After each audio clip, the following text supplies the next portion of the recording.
போப்பான்னு விலக்கி தானே விடணும், இல்ல நவுத்தி தானே விடணும். தூக்கி என்னமோ பந்த தூக்கி கடாசுற மாரி, குப்பைய தூக்கி கடாசுற மாரி அவன கடாசுனேன்னா, அவன் கை கால் ஒடிஞ்சிருந்தது. இல்ல அவன் உயிருக்கு ஒண்ணுன்னா, நான் என்ன செய்யறது? என் குடும்பம் இல்லாத குடும்பம். நான் எவ்வளோ கஷ்டப்பட்டு அந்த புள்ளைய வளர்த்தேன் அப்படிங்கிறது எனக்கு தான் தெரியும். ஒரு பொய்யோட வேள்வி என்னன்னு விஜய்க்கு இது தெரியுமா? தெரியாதா?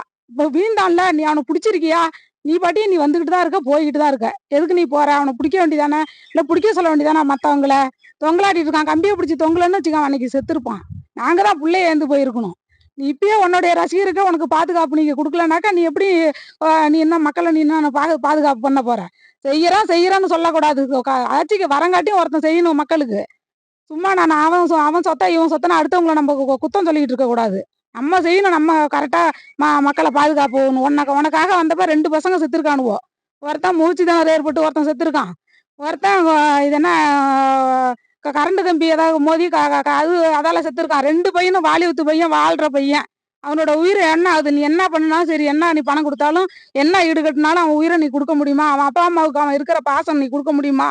சொல்லு. எத்தனை பேத்துக்கு நான் அண்ணனா என்ன நினைக்கிறாங்களோ, நான் தாய் மாமனா இருக்கிறேங்கிற. எப்படி நீ தாய் மாமனா இருப்ப? நீனு எல்லாத்துக்கும் நீ செய்வியா?